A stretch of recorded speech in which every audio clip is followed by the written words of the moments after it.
संपूर्ण स्वास्थ्य का विज्ञान एवं दर्शन आयुर्वेद। आयुर्वेद की गूढ़ जो बातें हैं, आयुर्वेद की जो परंपरा में मानवता के लिए जितना ऋषियों ने उपदेश दिया है, उन उपदेशों को, उन बातों को, उन विधाओं को सरल स्वरूप में आप तक पहुंचाने का यह प्रयास। और आज हम चर्चा करने वाले हैं कि हमको कैसा आचरण करना चाहिए, कैसा आचरण नहीं करना चाहिए, यानी हमारा आचरण कैसा होना चाहिए। आयुर्वेद के ऋषियों ने आयुर्वेद की परंपरा में इस संदर्भ में बहुत गहन उन्होंने अनुसंधान किया है, रिसर्च किया है। बहुत बातें आयुर्वेद में कही गई हैं, पर उन बातों में से सार रूप में कुछ बातें जिससे आपको महसूस हो, आपको विश्वास हो कि आयुर्वेद न केवल चिकित्सा विज्ञान है, अपितु जीवन को स्वस्थ रखने के लिए, सुखी रहने के लिए जितने भी जरूरत की चीजें हैं, सब कुछ आयुर्वेद में उल्लेख किया गया है। या आध्यात्मिक हो और जो मर्यादित हो, जो आचरण व्यक्ति के लिए जो जरूरी है, जो पालन करना चाहिए, वह सब कुछ आयुर्वेद में वर्णन किया गया है। चाहे धर्म की बात हो, चाहे अर्थ की हो, काम मतलब इंद्रिय सुख की हो, किस तरह से व्यवहार करने से हम सुख प्राप्त कर सकते हैं, किस तरह से धर्म पूर्वक काम का सेवन कर सकते हैं, किस तरह से धर्म पूर्वक अर्थ की प्राप्ति कर सकते हैं, किस तरह से ये तीनों चीजें विरोधी ना हो। कई बार धर्म वाले काम का विरोध करते हैं, काम वाला धर्म का विरोध करते हैं, अर्थ वाले ना वो काम को देखते हैं, ना वो किसी तरह से धर्म को देखते हैं।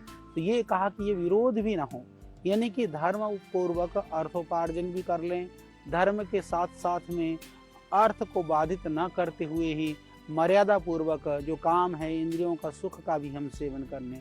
यानी मनुष्य जीवन में धर्मार्थ काम मोक्षाणाम आरोग्य मूलमुत्तमम, जो ऋषियों ने कहा कि धर्म, अर्थ और काम के द्वारा मोक्ष की प्राप्ति, यानी ये जो तीन चीज़ हैं, जो धर्म, अर्थ और काम है, ये त्रिवर्ग है, ये विरोधी ना बने, ये हमारे लिए सहयोगी बने।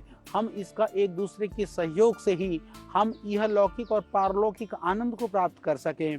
इससे हम लोक और परलोक दोनों में सुख और सद्गति प्राप्त कर सकें, सद्गति हमको मिले। यदि ऐसा नहीं होगा तो इसके विपरीत होगा, तो फिर व्यक्ति क्या करेगा?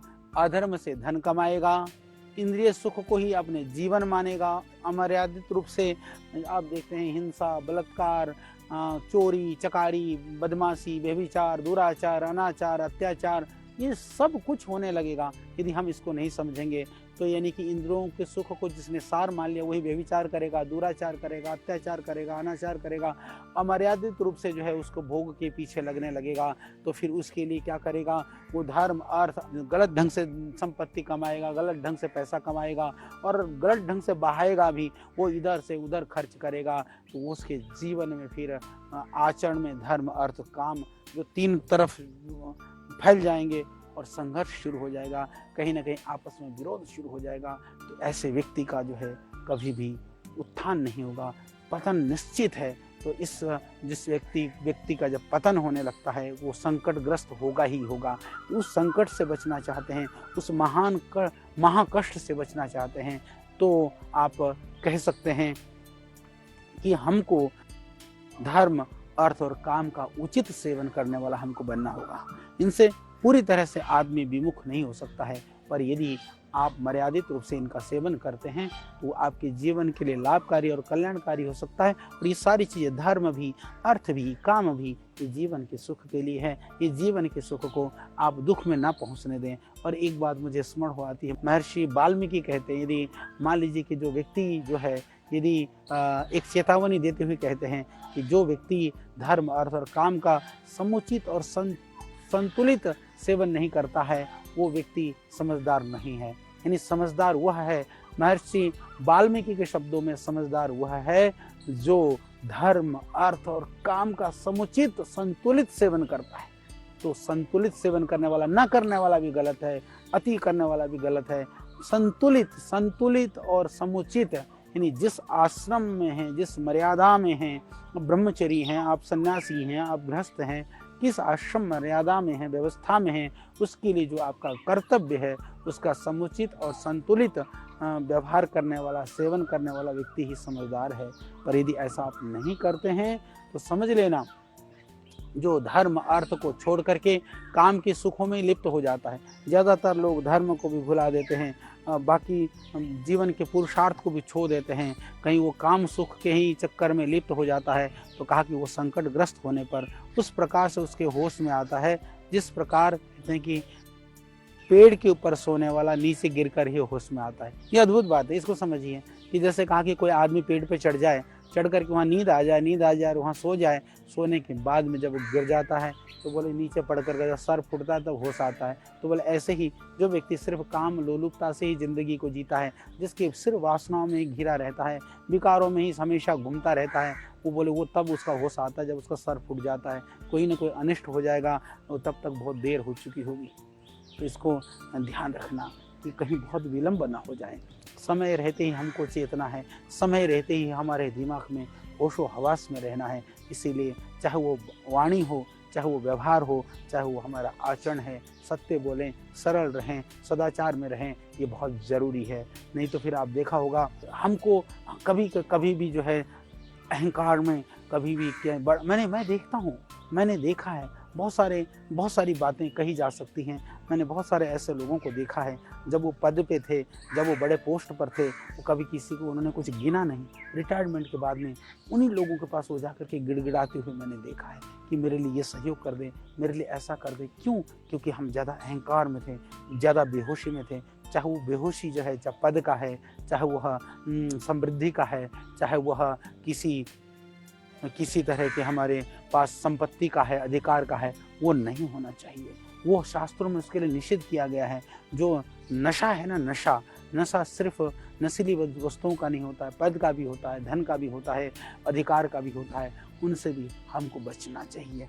शास्त्र कहते हैं कि मनुष्य को तो सम्मान देना ही चाहिए। कीड़े मकोड़े, चींटी जैसी जो छोटे छोटे जंतु हैं, उनको भी हमको बहुत ही अपने समान देखना चाहिए। कभी सोच सकते हैं, आप सोचोगे कि मैं तो मनुष्य हूँ, मैं चींटी को अपने समान कैसे देख सकता हूँ? अपने समान देखने का अर्थ है कि उनका भी हमको ध्यान रखना चाहिए, उनके लिए भी सोचना चाहिए। वो भी जीव है, और जहाँ तक मनुष्य की मानवता तो इसी में है कि जहाँ निर्धनता है, रोग है, शोक है, ऐसे लोगों की सहायता के लिए हमको तैयार रहना चाहिए। मैंने देखा है बहुत सारे अधिकारी ऐसे होते हैं, विशेष करके सरकारी विभाग में, सरकारी नौकरियों में जो लोग होते हैं, क्योंकि क्षमा करिएगा, जो अच्छे अधिकारियों की बात नहीं कर रहा हूँ, वो लोग बहुत सहयोग करने वाले, हमेशा सहयोग के लिए उत्सुक रहने वाले लोग भी होते हैं। तो कई लोग सोचते हैं कि ये तो कीड़े मकोड़े हैं, हम तो बहुत बड़े हैं।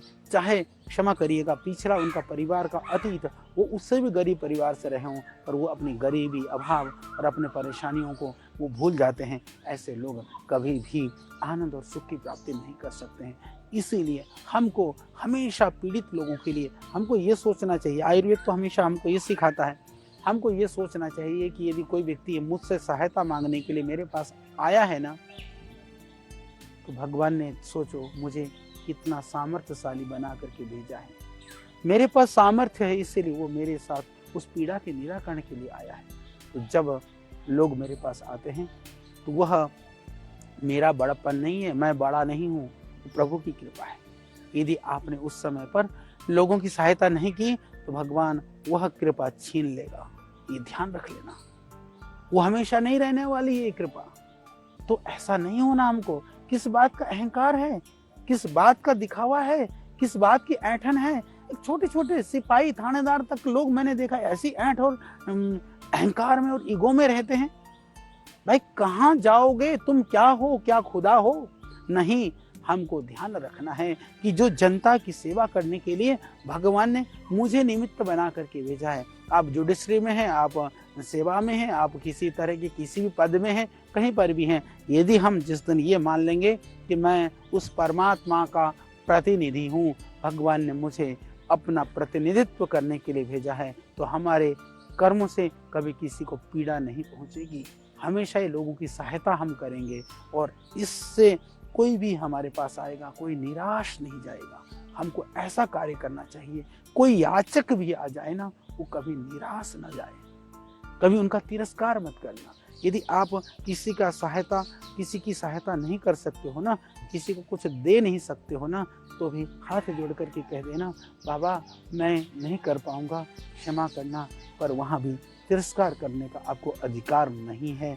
ये हमको आयुर्वेद सिखाता है। तिरस्कार करोगे ना, तुम भी कहीं ना कहीं तिरस्कृत होगे। ध्यान रखना, तुम अपने से छोटे को सताओगे ना, पर तुमको सताने के लिए भी कोई बड़ा तुम्हारे सर पर बैठा है, और परमात्मा तो सबसे बड़ा है।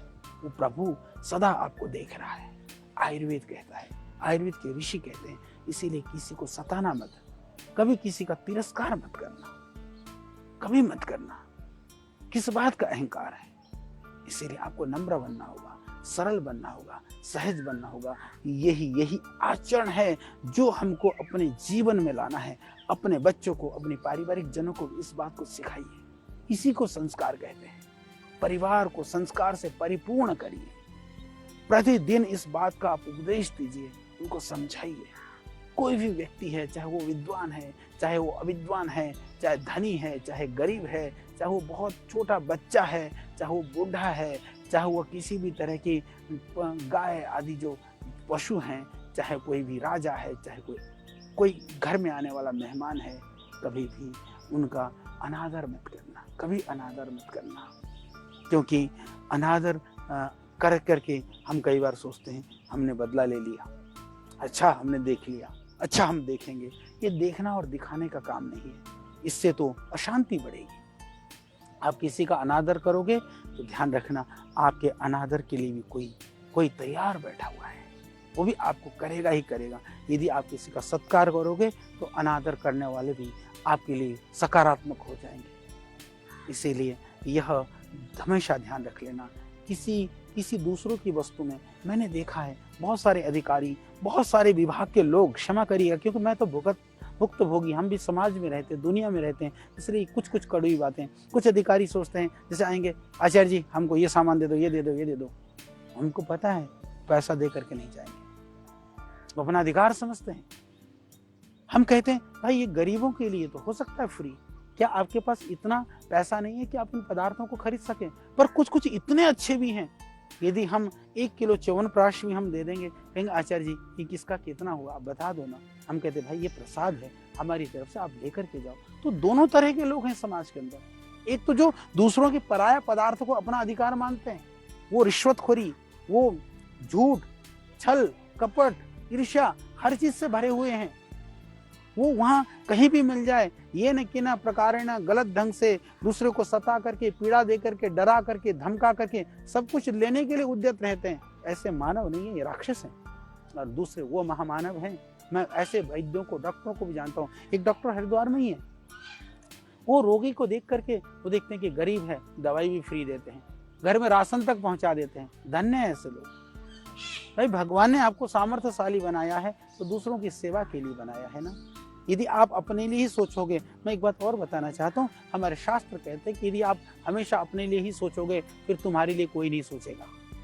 क्यों? क्योंकि तुम ही तो बहुत हो अपने लिए सोचने के लिए। यदि तुम दूसरों के लिए सोचोगे तो तुम्हारे लिए जरूर दुनिया में बहुत लोग सोचेंगे। परमात्मा भी तुम्हारे लिए चिंता करेगा। यह आदमी तो बेपरवाह है अपने लिए, यह दूसरे की परवाह करता है, तो इसलिए हम इसकी चिंता करें। निश्चित रूप से प्रकृति आपके लिए सोचेगी। परमात्मा को नहीं मानते हो तो वह गुरु, अल्लाह, गॉड, खुदा, भगवान जो भी मानते हो, नहीं मानते हो तो प्रकृति तो जरूर आपके लिए सोचेगी। आपकी चिंता वो प्रकृति करेगी। थोड़ा धैर्य तो रखो, थोड़ी सी अपने अंदर पेशेंस तो लाओ, फिर आप देखो क्या अद्भुत होने वाला है। तो इसलिए जो आपके अधिकार का नहीं है, जो आपके परिश्रम का नहीं है, जो आपके पुरुषार्थ का नहीं है, उसकी चाहना कभी मत करना। चाहे वो कितनी भी कीमती चीज हो, कितनी भी बड़ी चीज हो, यदि उसकी चाहना करोगे तो समझ लेना उसी दिन आपने अपनी जिंदगी का जो सुकून है ना, शांति है, उसको खो दिया। फिर आप निरोग होने की चाहना तो कभी मत करना। हम संपूर्ण स्वास्थ्य की बात कर रहे हैं। ये संपूर्ण स्वास्थ्य का पार्ट है। कई बार हम ऐसे कर्म करते हैं, कर्म क्या कहें, कुकर्म करते हैं, फिर बाद में हम सोचते हैं हम तो दुखी हैं, परेशान हैं, हम तो रोगी हैं। अरे भाई, रोग के काम करोगे तो रोगी रहोगे ही, परेशानी के काम करोगे तो परेशान रहोगे ही। यदि बिना परेशानी के, बिना गलत काम करे या परेशान हैं, तो हो सकता है पहले किया हुआ कर्मों का फल हमको मिल रहा हो, तो वह तो जरूर समाप्त हो जाएगा, फिर हमको सुख और आनंद मिलेगा।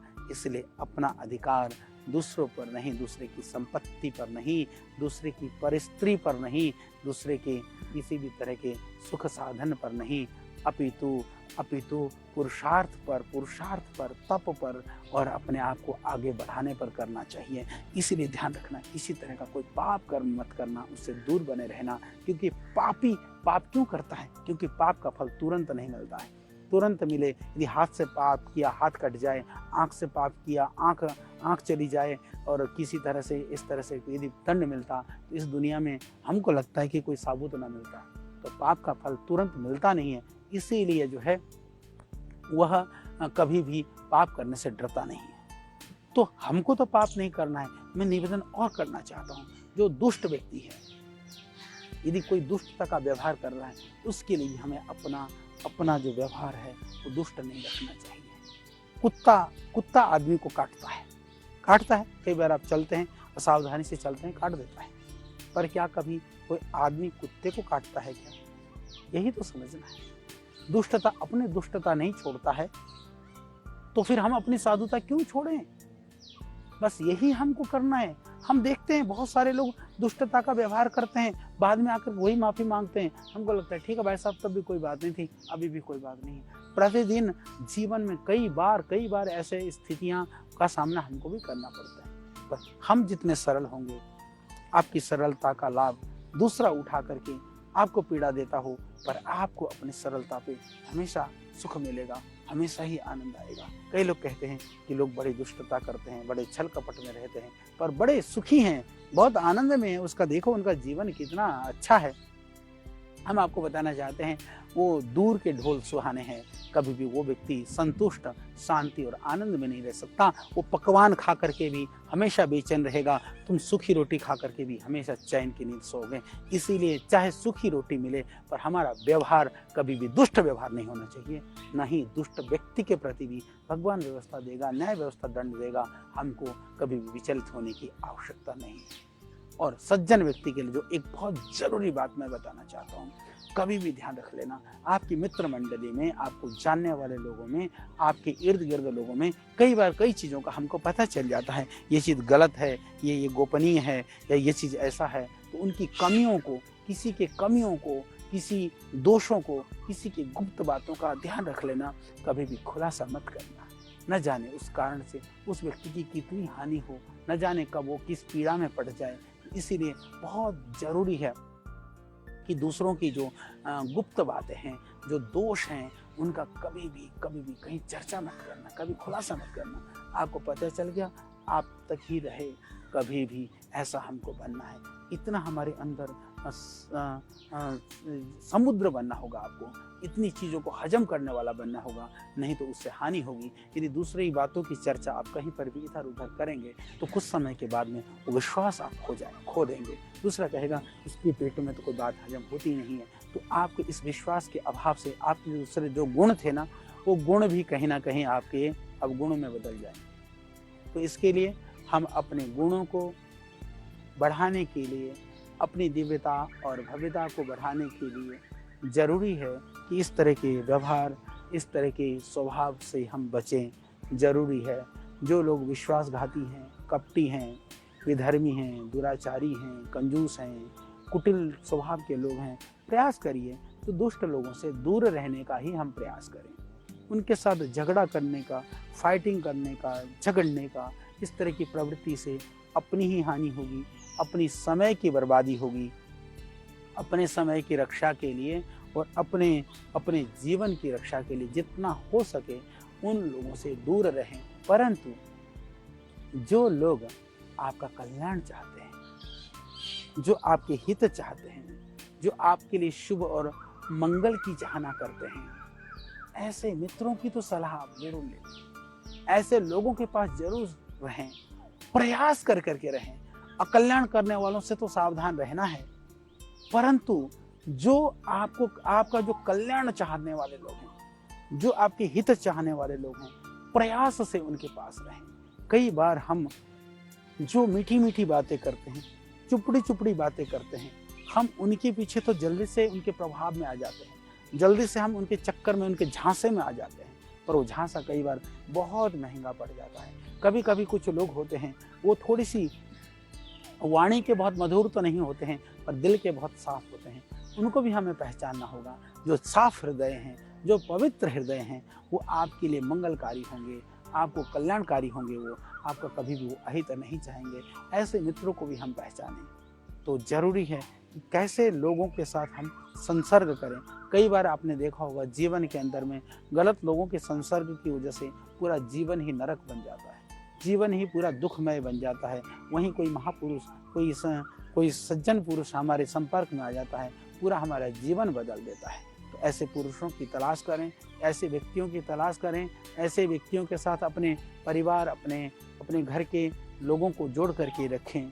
कभी कभी हम छोटे छोटे स्वार्थों के चलते बड़े बड़े लाभों से वंचित रह जाते हैं। तो छोटे स्वार्थों से बाहर निकलें, अपने आचरण को भी, अपने व्यवहार को भी, और इसी तरह से कम आप अपना स्वभाव इतना अच्छा बनाइए कि आपके बच्चे भी आपको देख करके अच्छे गुणों का ग्रहण कर सकें, अच्छी चीज़ें सीख सकें, अच्छे व्यवहार कर सकें। कई बार हमने देखा है कि माँ बाप झगड़ते रहते हैं, बच्चे झगड़ालू हो जाते हैं, बच्चे ईर्ष्यालु हो जाते हैं, घरों में चोरी चकारी, इधर उधर की जो गलत बातें, गलत तरह की चर्चाएं होती रहती हैं, तो उससे भी आपने देखा होगा कि बच्चे वो चीज़ें सीख जाते हैं। आप सोचते हैं आप किसके लिए कर रहे हैं, आप कहते हैं हम बच्चों के लिए कर रहे हैं, गलत कर रहे होते हो। तो बच्चे जो कर रहे हो, वो जो पदार्थ चाहते हो, वो उन पदार्थों का बच्चों का लाभ नहीं होगा।